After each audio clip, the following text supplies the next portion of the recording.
Welcome back everyone to Let's Play Conquest of Elysium 3 with me, BrainBoy 20. When we last left off, we had beaten the voice of L and took an extended break from this, but I promised, in the end of Spaz, I would bring... not the end of Spaz, the current end to Eldritch, that I would bring us back. Hang on, I'm adjusting my microphone. Start a new game, create a random map. I'm gonna flip a coin right now. This is roll a die right now for one of two separate classes, either the Demonologist or the Necromancer, and I'm not going to tell you until we actually pick it. Alright. I don't even know what the point of that was. I couldn't decide until now, but I'm leave the society as random, even though this could really hinder what I'm going to do next. Clustered start for allied players, we don't care. Disable southern terrain, I'll leave that on. Enable scroll graphs. And let's begin. As per usual, fill it up with all random players. I'm going to make them knights? At least, if I remember correctly, knights are the ones that have the same resources that we do, or slightly more. Oh well. Now, as per usual in this, I'm going to pick up where we last left off. I was reading the Druid, and now we have to read another 5. So, on to the Burgmeister. The Hobergs are a race of honest and well-organized half-men. They are famous for their great skill in farming and manipulation of iron.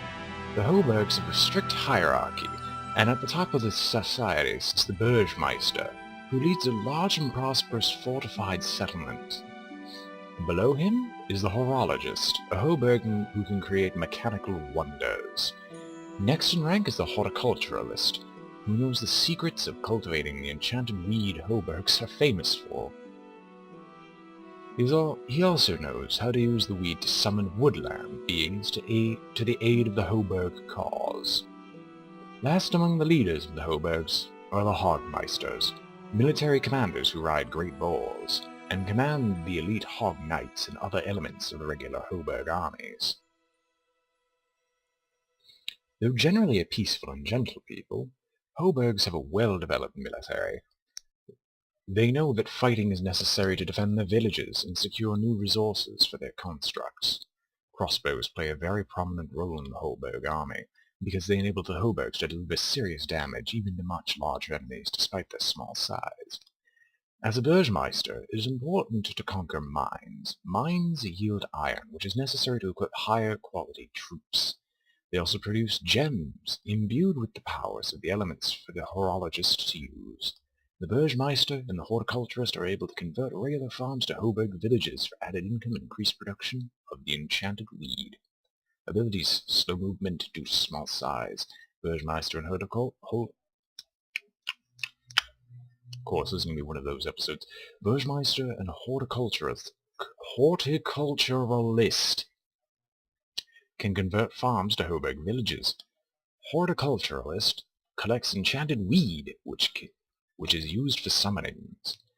Horologist collects magical gems, which can be used to create enchanted constructs. Now, none of this is necessary, I know. I should have mentioned this beforehand, but I don't ever think things through, as you're all quite aware. As a result, I'm going to leave a timer earlier than this, and you could just skip to that time. Probably should have thought that through and put that earlier, but, yeah. Warlock. Warlocks were among the first humans to arrive in Elysium. They discovered elemental power trapped in the gems found in the mountains and hills of the land. By freeing this power, the Warlock can create or attract elemental spirits to serve him. Rubies contain the blazing powers of fire. Diamonds, the turbulent power of air and the winds. Sapphire, the mercurial power of water. And emeralds, the enduring force of earth. When the energies of a large number of gems are released, more powerful elemental spirits can be called forth, or a larger number of lesser spirits. The warlock can call upon a number of very strong and powerful beings to serve him. The king and queens of elements are almost as powerful as demon lords, and can summon and command lesser elemental beings. Great elemental beings are strong, but often lack magical abilities. Elementals are comparable in power to lesser demons. The warlock can collect gems from mines. The warlock can use gems to summon elemental beings. Warlocks have different innate powers depending on what element they are associated with. Many powerful elementalist beings have the ability to summon elemental beings themselves. Priest King. The Priest Kings of Mictlan have only recently discovered Elysium, and arrived there to acquire more slaves and sacrifices for the worship of the God of Four Faces. Before the discovery of Elysium, the tribes of Mictlan have lived in isolation from other cultures and have not discovered the secrets of metalworking, which has resulted in a technologically inferior culture when compared to the other nations found in Elysium. The soldiers of the Priest King use archaic weapons that will undoubtedly have trouble penetrating the armor of modern knights and other heavily armed troops. Tribal kings who serve the Priest King can use slaves to form the sword fodder of their armies. Slaves are taken from towns and larger villages, and can be very useful against smaller armies, despite their low morale and lack of proper equipment. Sacred warriors who serve the Temple of Four Faces the Four Faces of the God are better equipped and benefit from the blessings of the god, making them more powerful in combat if the Four Faces hold them in favor. The Priest King and his fellow priests, who serve the Four Faces of the god, can perform blood sacrifices to summon creatures beloved of their bloodthirsty master. These beings are often sacred, which means that they enjoy their god's protection. The Priest King and his cohorts can gain the attention of the Four Faces by butchering entire settlements, and if the god approves, the power of all the blessed creatures will increase as the favor of the Four Faces smile upon them. The priests of Four Faces each have invocations of power to aid them and their followers in battle, and the nature of the invocations is tied to the aspect of the face the priest serves. Priest kings, as custodians of the land, serve the bountiful face of God, and have power over the beasts and can grant healing powers to their soldiers. Rain priests serve the wrathful face of God and can call the fury of torrential rains against the enemy. Moon priests serve the dream face of God, and theirs is the power to confuse and terrorize the manipulations of the border between the waking world and the dream world. Sun priests serve the watchful face of God, and they can call the fiery gaze of the sun to burn their enemies. Geez, this is a mouthful. I'm not even going to bother reading the abilities. You can do that on your own time. Troll King. The Troll King is the most physically powerful warlord of all, capable of conquering entire towns on his own. His hide is very tough, making him almost immune to attacks from weaker beings like hoboes or poorly armed humans. Should the Troll King be wounded, his powers of regeneration allow him to heal at an extraordinary rate during battle, just like his main companions, the Trolls. All trolls have very keen noses and can detect stealthy units like brigands without trouble. The Troll King's mother is a very old and magically proficient crone. She and the goblin shamans and witch doctors under her tutelage can use fungi to make magical brews that give them glimpses of the surrounding areas. She can also turn ordinary forests into troll forests, where the plants and the trees themselves will attack anyone foolish enough to enter the woods. Those who die in troll forests become animated by the plants, and these carrion beasts will wander about and kill anything that gets in their way.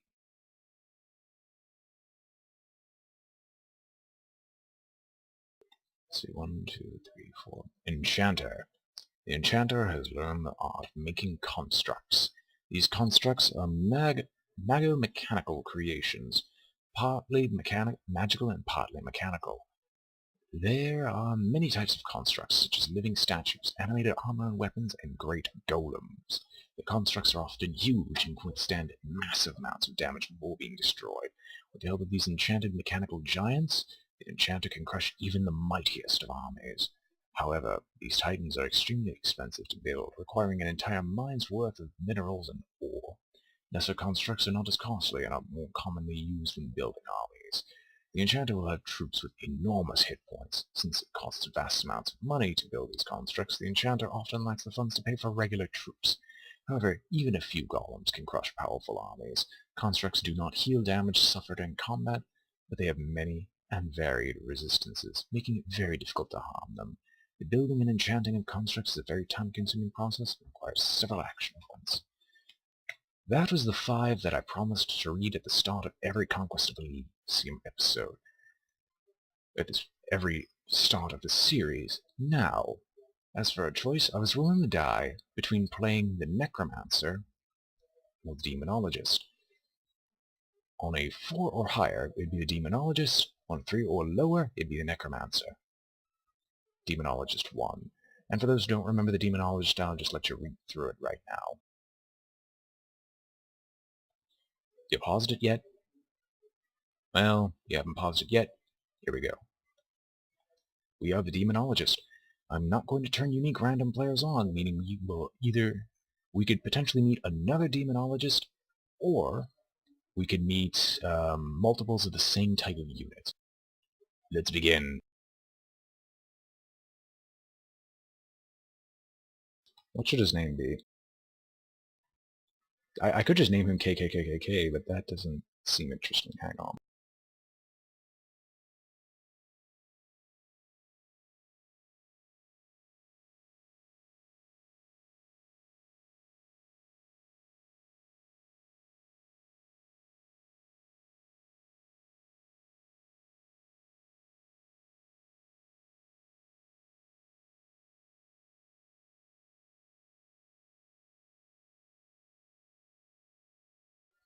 Sue me.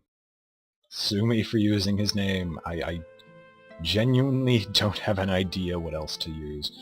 Anyway, so I'll start. So we have 7 other potential opponents, I think?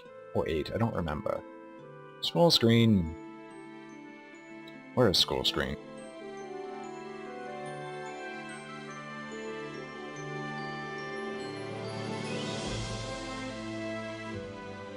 Okay, we have 7 other opponents.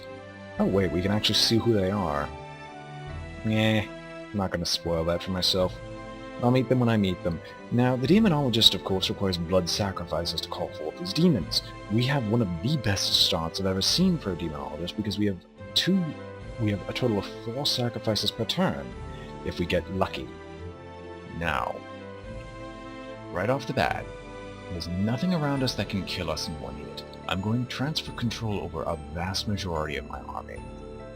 And we are going to take this village, because this will provide us the steady baseline income that we need to do tons of demon summoning. In the meantime, Gul'dan...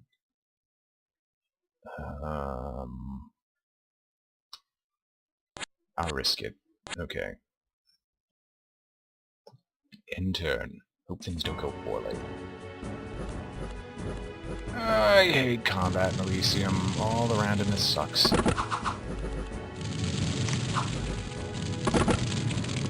Thank you, swordsman.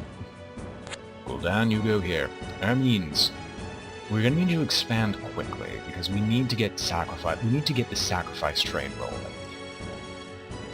For our recruitable units, it's the stock standard, and sacrifices are entirely random, so you might just get entirely useless units to summon.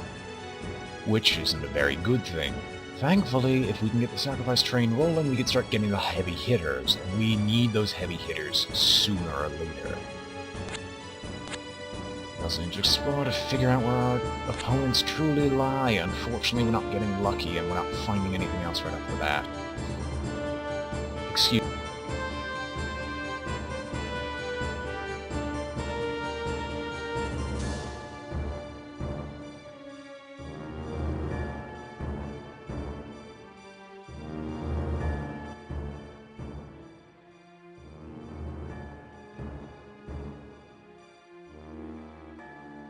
Sorry about that. The music is always... the music feels horrifically loud to me because I'm wearing a headset. So... and I don't want it to drown out my own voice, because I'm quite egotistical. Yes, yes. English. Anyway, let's continue. We haven't met any of our enemies yet, but at least I can be thankful for that. Now we're going to be doing our first demon summoning extremely early. Usually I don't get a chance to do this until after winter, because, well, it's not very common for things to give you sacrifices right off the bat. You usually only start off with one per turn, and your citadel does not give you any sacrifices. Now, first things first, I'm going to create a batch of spearmen, just in case the summoning goes awry, because, well, you can't trust demons until you brought them into the world. Thank you. And that is very loud as well. I wish there was like a brow sound lowering volume. That'd be great. I'm just gonna cut that in about half. End our turn, and we'll see what comes up. There's nothing here we can claim, albeit I would love to claim the watchtower, because that would just be useful to me, personally, but that's not the case. Now, the very first type of demon we encounter is an Infamiliar. The Infamiliar is just a spellcaster. Not a very good one, but hey, you get what you get. You get what you pay for. Thankfully he's got fire immunity. Not like that matters, though.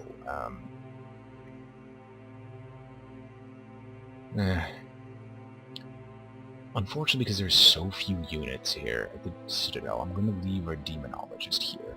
However, I will make sure his spells are correct. Summon Imps. Hellbind Heart. Enslave. Oh, no. That is great. I will not have summon one imp. I would rather him spam summon imps. For those who are new to this, I'm going to put it under the same channel, but if you're just zooming on ahead to the Demonologist playthrough, spellcasting works by rolling a die. On a 1, 2, or a 3, it'll give you Flame Burst, Summon Imps, or Hellbind Heart. It's entirely random, and if you watch the Voice of L playthrough, you'll realize why the random number god hates me so.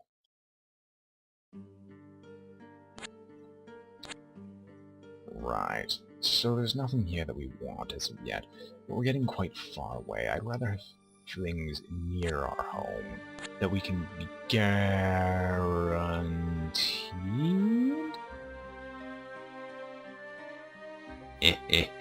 Alright, we know our first target. Oh, I didn't even, special powers, small sacrifice. Oh, you son of a... Well, that was a good playthrough.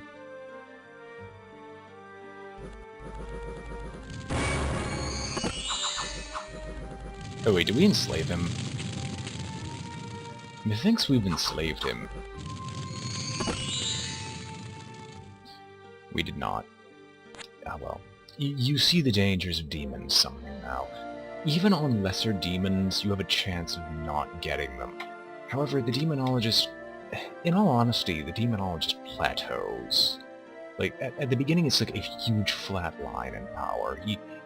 His power fluctuates based on the demons he has available, but he can still always fail a sacrifice. Now, when you get enough where you can start doing standard sacrifices, then his power starts to rise, because then you don't have to worry as heavily. I'm going to recruit a scout, because you never know when you get the chance to recruit more of them. Let's check over here. Nothing. Right, spring is here. Oh. As I'm a scaredy little guy, I'm not going to,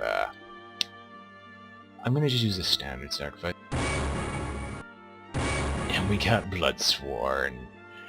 Bloodsworn are one of my favorite melee units. They may be slow, but they're one of the few demons that has regeneration.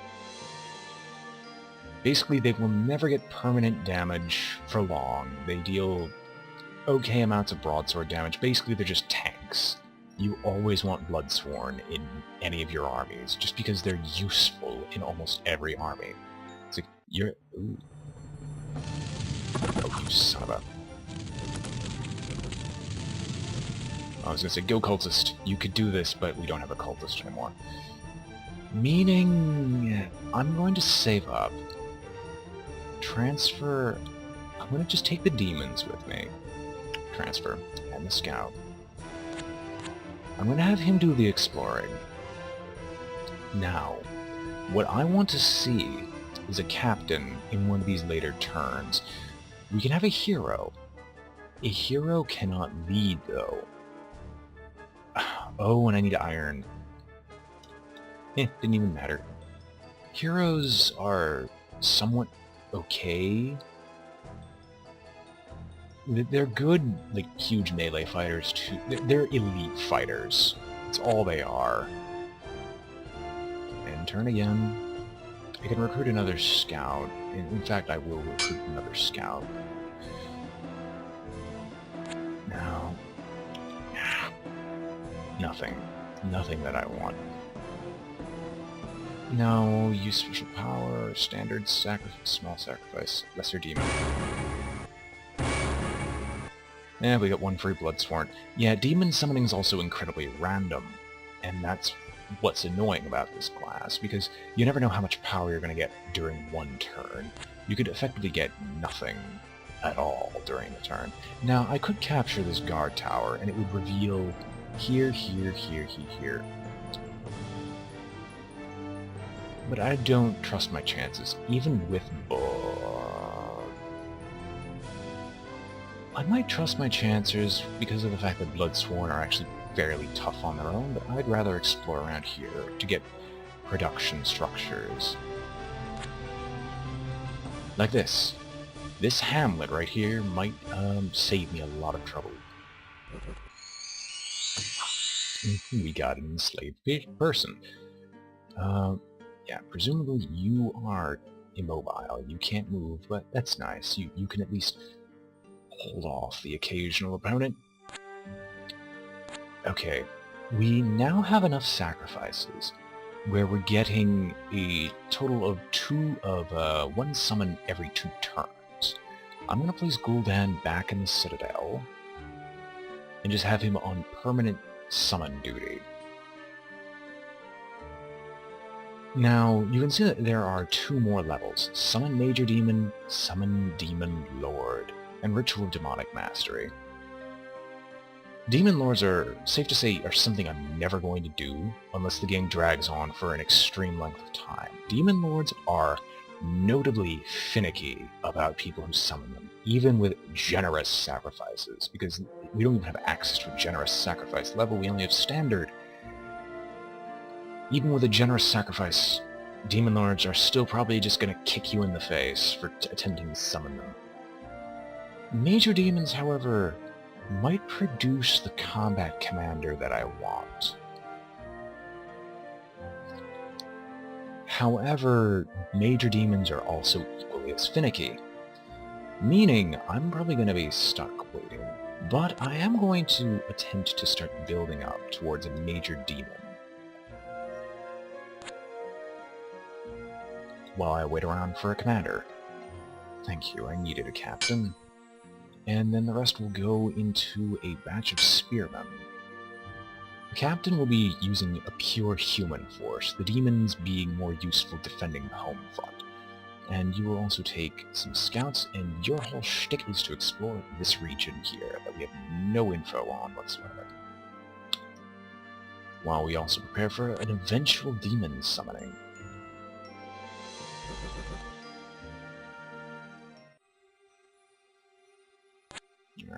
Village. You moved. I don't care that we lost this. Actually, I really do care, but I don't have a dedicated I'm going to remove everything yet. And a troll is on its way to stop me. Might have to do a demon summoning. No. Excuse me, I'm just gonna take my farm back, thank you. Now, understandably, bandits are something I'd rather not deal with, as they're just really huge nuisances. However, when they come to me and just willingly sacrifice themselves on my blades... No, I can't afford it. I wanted another demon summoner. In the event that I lost mine, Now I'm going to slowly work my way around and try to recapture this, but until then we have enough for a lesser sacrifice for a major demon. I'm going to give you a hint. We're not going to do a lesser sacrifice. That would be an insult. I'm going to do a major sacrifice, and theoretically, I'm going to lose my citadel if I fail that.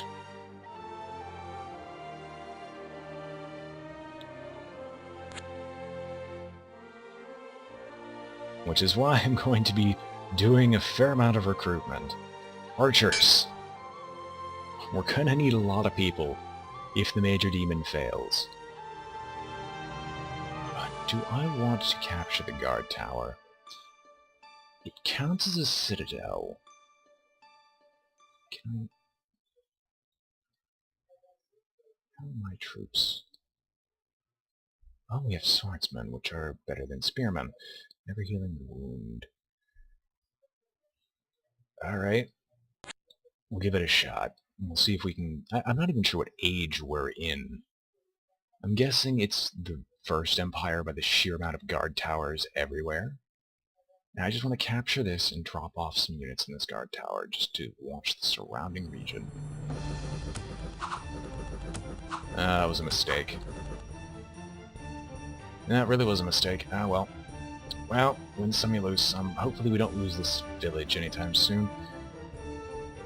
Transfer... Well, while we're waiting, I'm going to go recover this, Independence attack... Oh! You son of a... I didn't pay attention! BrainBoy's a moron, BrainBoy's a moron, BrainBoy's a moron. Thankfully, my own moronity did not result in us losing a massive quantity. Well, massive quantity of everything, really. Send you back. Because it is most definitely almost time. Most definitely almost time, yes, that makes a perfect amount of sense. More spearmen, scout.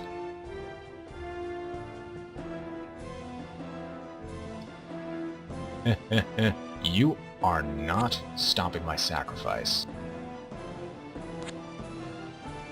Come back here and face me, bloody coward. Alright.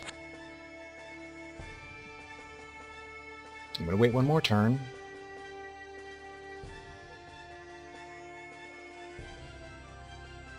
Not gonna recruit a captain. I'm gonna recruit a bunch more archers. I'm gonna use a special power. Standard sacrifice some lesser demons. Alright. We have our demons. Major demons. Yes! We have hellhounds. These beasties, they're gonna start breaking some heads. Now we have our major demons. Once we get another commander, we're gonna just start plowing through some of these troops. These major demons will probably carry me a long distance. And hence I'm just gonna shove them on a captain while my guy sits back in his citadel letting the conquering begin. Use special power, standard sacrifice, lessers. Unfamiliar.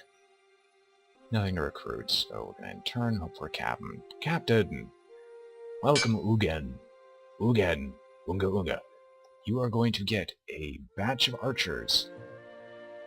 And I'm going to send my hellhounds, Fiends of Darkness. 2 of them. Yes, I do. And a few spearmen. Now we're going to have you conquer some of the surrounding countryside. First things first, we're going to capture this mine so we can get some iron income.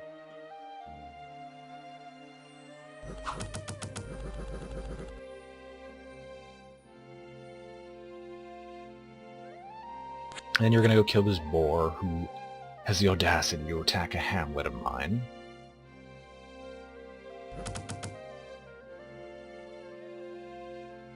And I'm going to recruit another captain. And then I'm going to do another standard sacrifice. Now this captain His whole purpose is to take small amounts of troops and just recapture things. So he will get the rest of the spearmen, a few archers, scout, and you. You don't have a huge force. Your force's sole goal is to just recapture Crud and kill off these brigands and such that we don't like dealing with. Ugen, head on down here and capture this coal mine.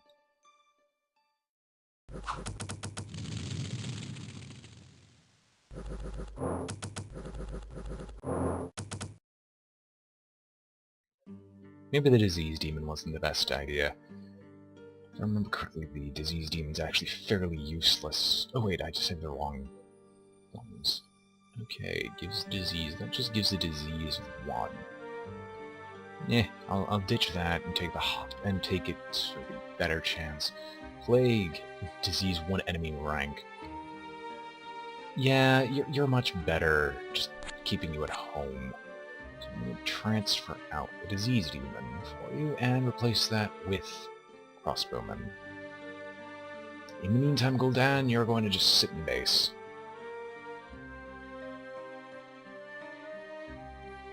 I would attack the pale ones, but there's no point. Now with your force, we're going to retry our capturing of the guard tower.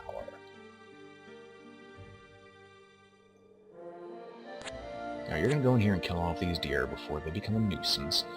You, little captain, are going to move up here and just hold the line in this place.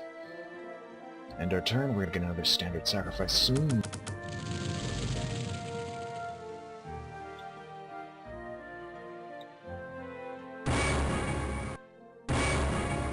Yes! Demon Knights, one of the most powerful lesser summons.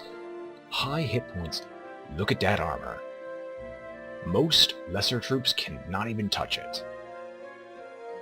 Starts the battle with a lance charge at the very beginning, which can deal tons of damage. It's broadsword, fire breath, and hoof, and I think it uses between 2 or 3 of these. It's also immune to fire, has a shield, and is fast. Now if we gotta get cavalry of some kind, this guy would be amazing. I'm gonna go kill off these deer. Now this has a secondary effect. I'm leveling up our hellhounds through minor XP boosts. And at 20 XP they should get another morale? I don't remember how the leveling works. I know it just gives 1 stat per.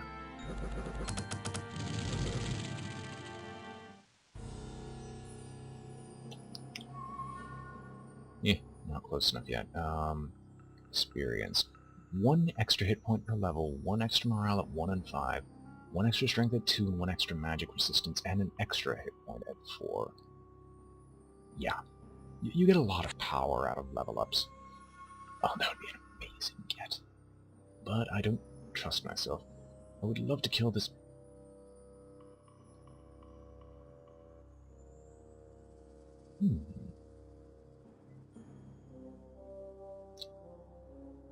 Now, if I had a really good Major Demon Commander, and Major Demon Commanders are in the rotation, we just got slightly unlucky. I wanted a Major Demon Commander to do all the take-backing, but unfortunately that wasn't the case. And I note the fact that the hamlet was lost. It's your job to go reclaim it. Hey guys. Hey. You have my guard Ooh, hi Baron. Hi. Hi. Let's show off my army. You did not kill my hellhounds. I would be ticked. Oh, Baron. Baron. You know you shouldn't leave yourself out in the open. Now, here in this area, I'm going to recruit a batch of spearmen, because you need to have a unit in here no matter what to use the eye symbol. I'm pointing at the bottom of the screen, but I can't move my cursor because it's not going to remain. The eye symbol just means that as long as there's units stationed in there, it will see a space of 2 spaces around it. And hopefully, if I'm lucky, I'll execute the Baron right off the bat. We won't have to deal with it anymore.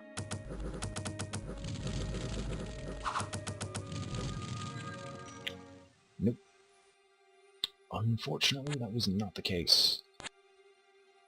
So let us pull back. Let's get out of the south.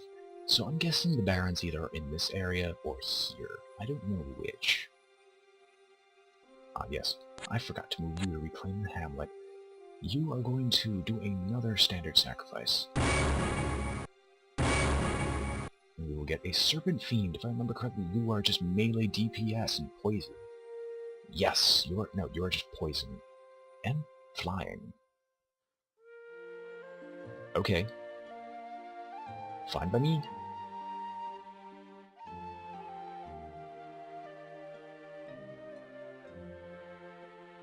Now, we are actually getting somewhat unlucky with Gul'dan.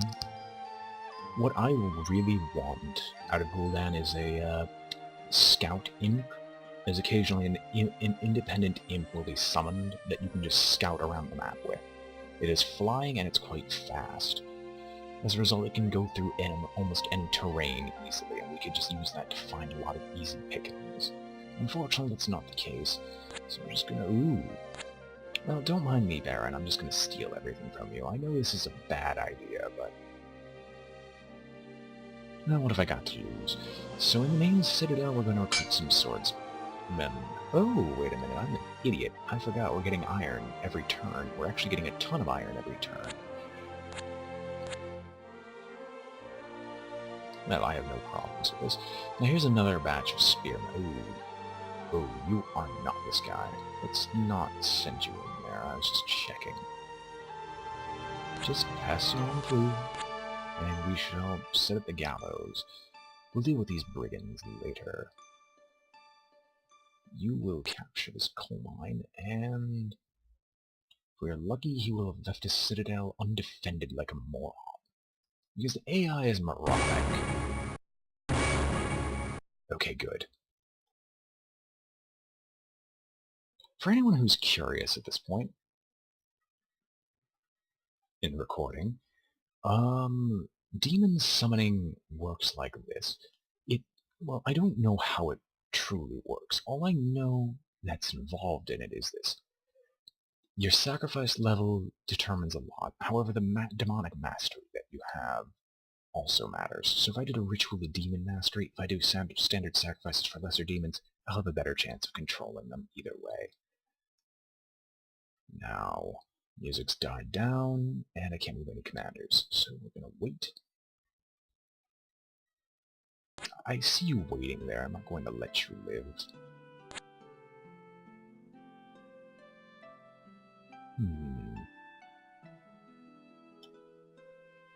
I see your poison. I'm going to take it from you. I'm going to see your castle. I'm going to take it from you. And I see your poison, but you're not going to kill the hell out of the poison. Ooh, Horn of Valor. Let us see what the Horn of Valor does. The Voice of El was eliminated. Last commander was slain by a Priest King. That's not good. I haven't played against Priest Kings, but I have seen a game of Priest Kings we've done before. Priest Kings, like their name's sake, and said in the description that we read earlier for those people who listened, they get tons and tons of slaves to fill out, and those just absorb hits for the rest of their people. Like no tomorrow. We can get another commander set up, but I don't see the point to that.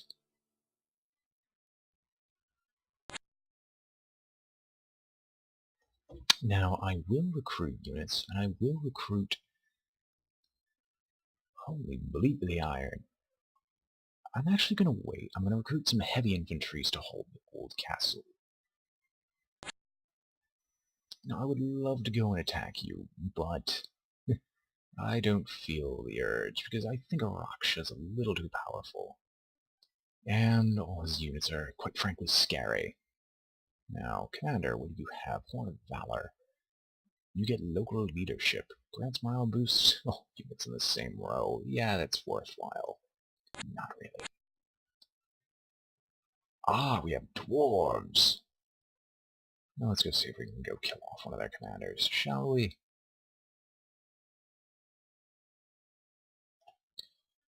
Oh. Hey there.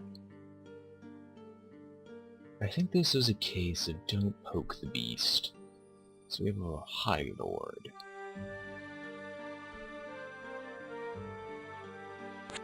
Well, just gonna very calmly take over all these things.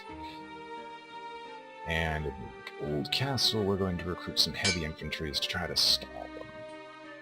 Now, in the main castle, you are going to do another summoning. And we steadily grow our forces. While you might actually... no. No, there's not much point to that action.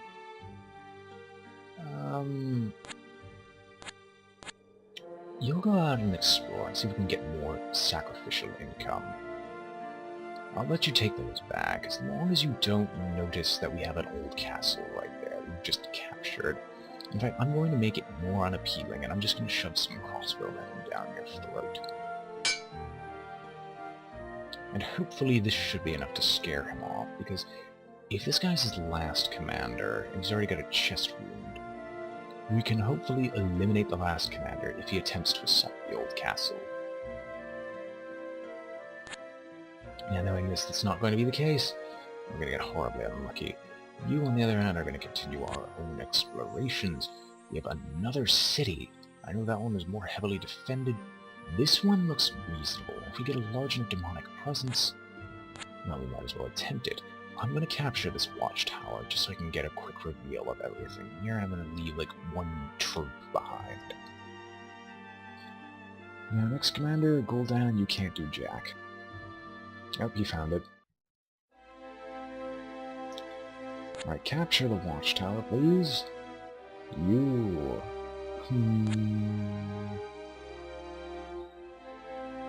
Alright. Gul'dan attacking independence.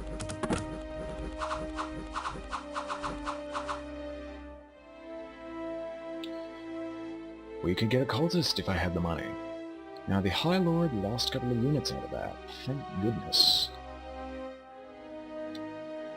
And we have a quick view of the surrounding region, and we realize that we do GTFO. We could probably take on a deer or two in this state, but it's not advisable. We're going to move down here, and we're going to consider taking the Iron Mine. I don't know if the Dwarf Warrior happens to be someone special. I'm going to try another major demon summoning. I feel slightly confident. Now, you're going to go through the mountain, because that'll provide you with some protection if anything tries to kill you.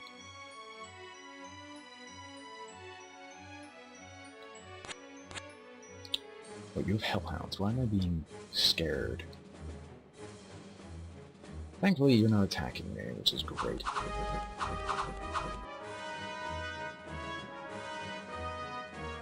And again, the AI is not as... Oh, wait a minute.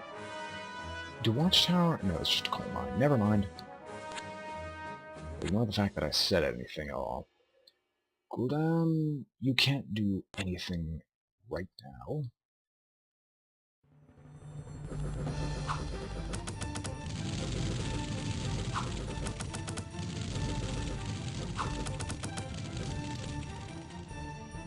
Right.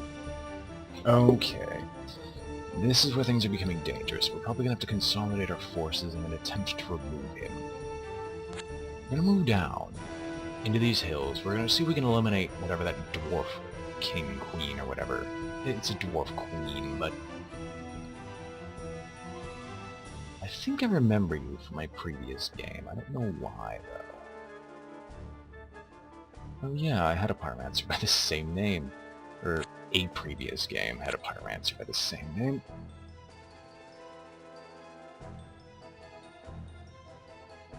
Now we could try a major demon summoning. Okay.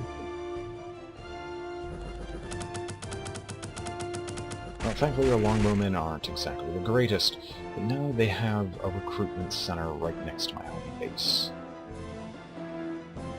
That's not fun. Right, it thinks that that's the wrong way.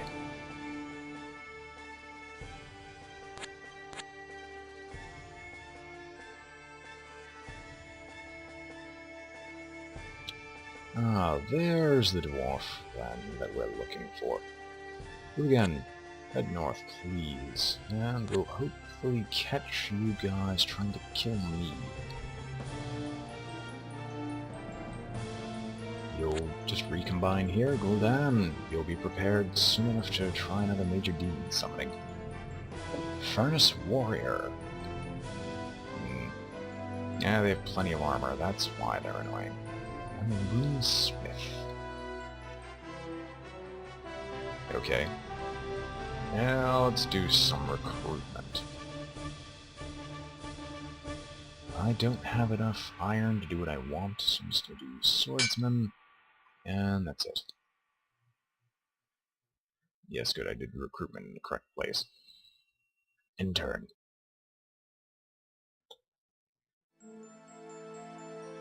Now, we aren't quick. However, we might be able to apply some pressure, especially as they lost troops along the way.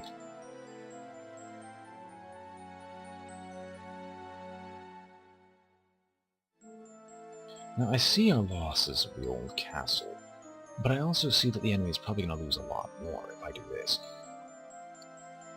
I'm going to leave a line of archers back in the old castle, and hopefully if they're going to run straight into it, there's going to be so much fire on them that someone's going to die. Yeah, that scared them off. Alright. Now, am I losing anything in this area? Not really.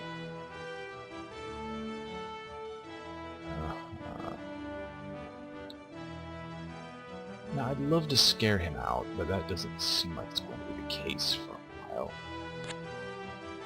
So I'm just going to explore this general area and hope I can find something new. He's going to take the cannibal forest back. Now, I see you waiting there.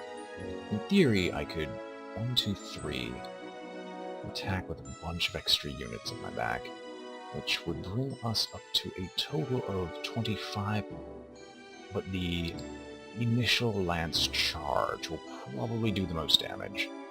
So I'm just going to add a little more of a buffer, spearman, to draw some fire. And then you again will go here, and we'll see if we can scare him off. One dark wizard for 99 gold. Of course the game trolls me like this, but alright. We're very close now. Very, very close. All we need...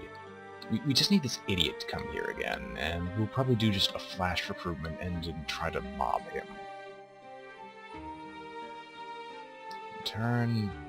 Alright.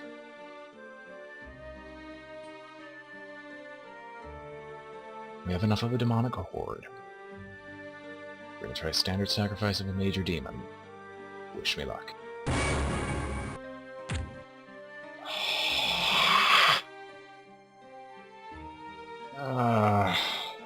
This is either gonna kill me?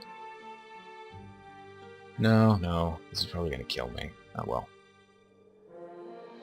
And on the bright side... Oh, he's got an amulet of anti-magic. Well, we'll get something out of this.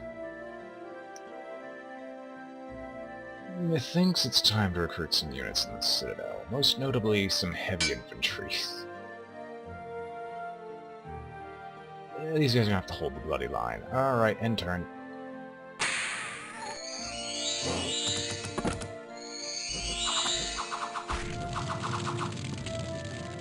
Yay.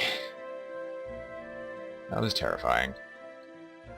And they have another commander, which is going to be great. We're steadily losing everything right now.